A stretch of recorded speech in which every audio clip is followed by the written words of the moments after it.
ان اللہ و ملائکتہ یصلون علی النبی یا ایھا الذین آمنوا صلوا علیہ وسلموا تسلیما۔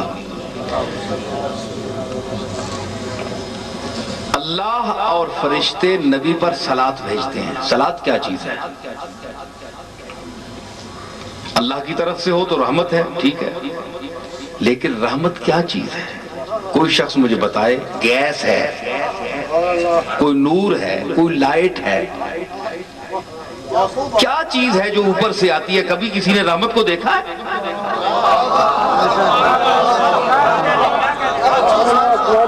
ذرا مجھے رحمت کی تشریح بتائیں، صلاۃ کا مفہوم بتائیں کہ اللہ جب نبی پر صلاۃ بھیجتا ہے تو وہ صلاۃ کہیں اترتی ہوئی نظر آتی ہے؟ جس طرح فوار ہے، بارش ہے، کوئی نور ہے، کوئی گیس ہے، کوئی ٹھوس چیز ہے، کوئی بتائیں نا۔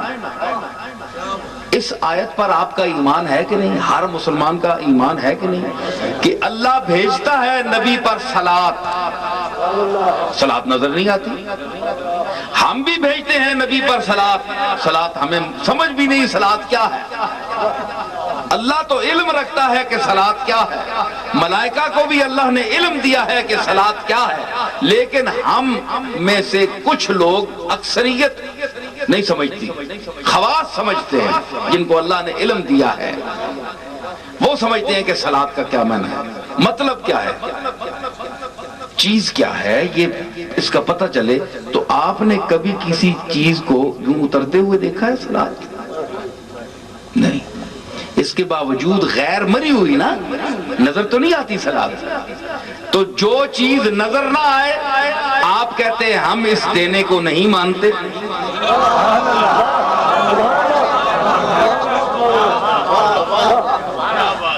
کچھ لوگ کہتے ہیں کہ ہم ایسے دینے کو مانتے ہیں جو ٹھوس ہو۔ یہ مثلا میں نے کاغذ پکڑا ہوا ہے نا، یہ میں کسی کو یوں دوں تو وہ پکڑے ہاتھ میں، تو میں نے کہا اس نے کاغذ لیا ہے اور میں نے دیا ہے، یہ نظر آ رہی ہے نا۔ تو یعنی جو چیز نظر نہ آئے وہ مل نہیں سکتی۔ اللہ تعالیٰ آپ کو رزق دیتا ہے نا، رزق اللہ نے کبھی دیتا ہوا آپ نے دیکھا ہے کبھی؟ اسباب پیدا کرتا ہے۔ حائل کیا ابر کو، دینے پہ آتا ہے، حالانکہ براہ راست دے سکتا ہے، لیکن بادل کو درمیان میں لے آتا ہے کہ یہ دیتا ہے، حالانکہ ہم سمجھتے ہیں کہ وہ دیتا ہے جو اس بادل کے پیچھے ہے، اوپر ہے، لیکن یہ بتاتا ہے کہ میں نہیں، یہ دیتا ہے، بادل دیتا ہے۔ بادل کی بارش کو کوئی شرک نہیں سمجھتا، حالانکہ بادل سے قطرے برستے ہیں، اللہ براہ راست تو نہیں برساتا یوں آ کر۔ بادل، میں نے کیا کہا کہ حائل کیا ابر کو دکھا کر نہ دیا۔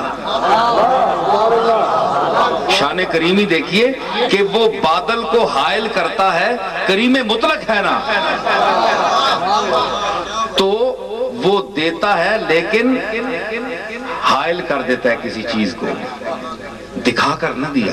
یہ نہیں کہا کہ میں دے رہا ہوں، مطلب یہ ہے کہ دکھا کر دینا شان جود کے خلاف ہے۔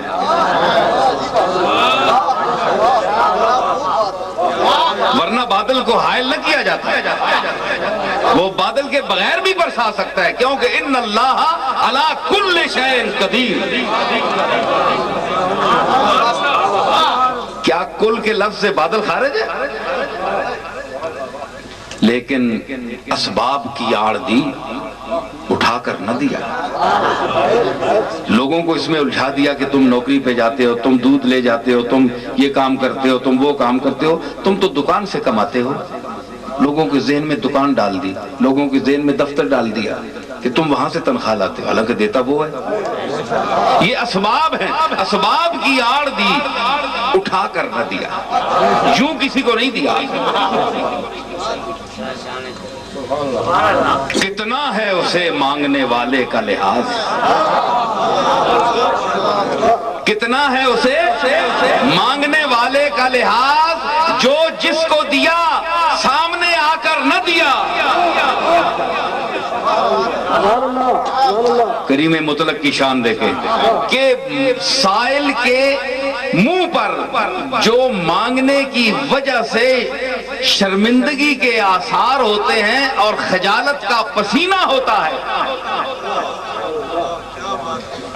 کیونکہ مانگنا جو ہے یہ بڑی ذلت ہے،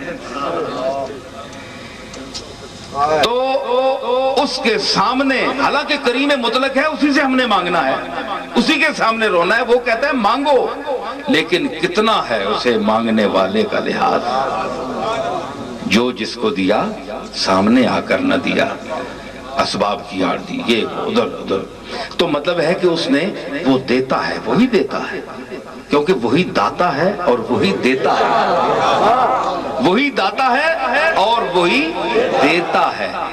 تو لیکن صلاۃ کا مفہوم بارش نہیں ہے، مفہوم نور نہیں ہے، کوئی ٹھوس مری دیکھنے والی چیز نہیں ہے، تو اس کے آپ قائل ہیں کہ نہیں؟ بھئی میں آیت پڑھ رہا ہوں، قائل ہے نا آپ؟ تو صلاۃ ان اللہ و ملائکتہ یصلون علی النبی، نبی پر صلاۃ بھیجتے ہیں، تو صلاۃ کیا ہے؟ جس طرح آپ کو صلاۃ نظر نہیں آتی نا، اسی طرح کملی والے کا دینا نظر نہیں آتا۔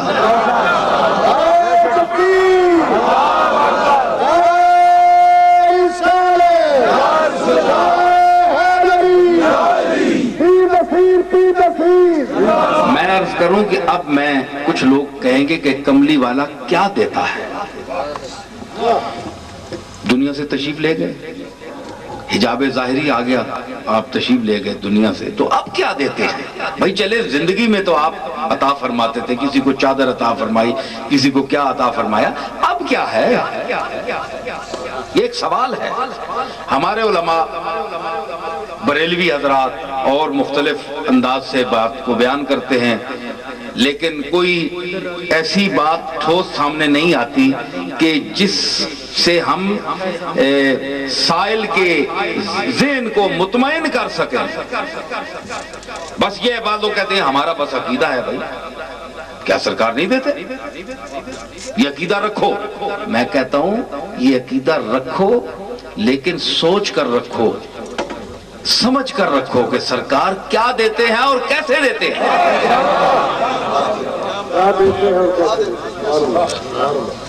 آپ یہ بتائیں کہ اللہ تقسیم فرماتا تو نہیں ہے نا، اللہ موتی ہے۔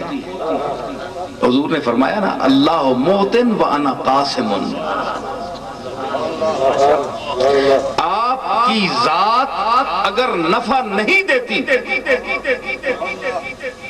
سامنے کی بات میں کر رہا ہوں، اگر آپ کی ذات عالیہ وفات کے بعد دنیا سے اس حجاب میں تشریف لے جانے کے بعد نفع نہیں دے سکتی، یا آپ کے ساتھ نسبت رکھنا نفع مند نہیں ہے، تو آپ کا کلمہ پڑھنا کس طرح نفع دے سکتا ہے؟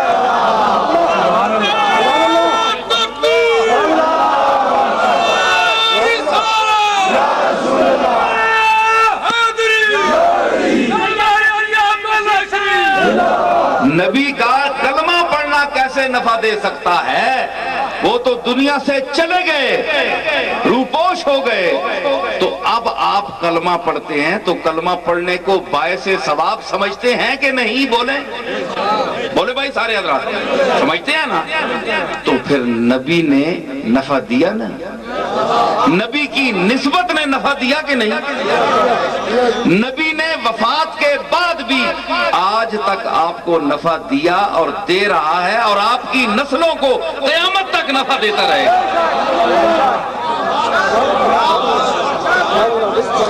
ایک اور بات، میں اب منطق پر آ گیا۔ آپ یہ بتائیں کہ نبی کا انکار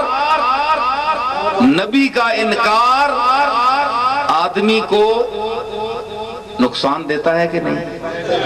بولے کیا نقصان دیتا ہے؟ مجھے آپ بتائیں۔ یہ آپ کا عقیدہ ہے، آپ ٹھوس بتائیں۔ جو کہتے ہیں کہ نبی، اچھا دیکھیں، جو نبی کے نفع کو نہیں مانتے کہ نبی نفع نہیں دیتا مرنے کے بعد، ان سے میں سوال کرتا ہوں کہ وہ نبی کے نہ ماننے کا جو نقصان ہے اس کی تشریح کریں۔ وہ نقصان کیا ہے؟ وہ آدمی تو سامنے ہی چلتا پھرتا رہتا ہے، کھاتا پیتا بھی ہے، سوتا بھی ہے، زندہ بھی ہے، موٹریں بھی اس کے پاس ہیں، دولت بھی ہے۔ نبی کے انکار سے ہوتا تو کچھ بھی نہیں ہے۔ تو پھر آپ کیوں یہ عقیدہ رکھتے ہیں کہ نبی کے انکار سے نقصان ہوتا ہے؟ یہ پوری امت سے پوچھ لیں، بلا تفریق مسلک۔ دیوبندی بھی کہیں گے کہ نبی کو نہ ماننے سے نقصان ہوتا ہے۔ کیا میں نے کہا؟ نقصان ہوتا ہے۔ بریلوی بھی کہیں گے، شیعہ حضرات بھی کہیں گے، اہل حدیث بھی کہیں گے، تبلیغی جماعت والے بھی کہیں گے، سب کہیں گے بیک زبان کہ نبی جناب محمد الرسول اللہ بشمول آپ کے تمام انبیاء کو نہ ماننے والا، انکار کرنے والا نقصان میں ہے، خسارے میں ہے۔ قرآن اس کی گواہی دے رہا ہے۔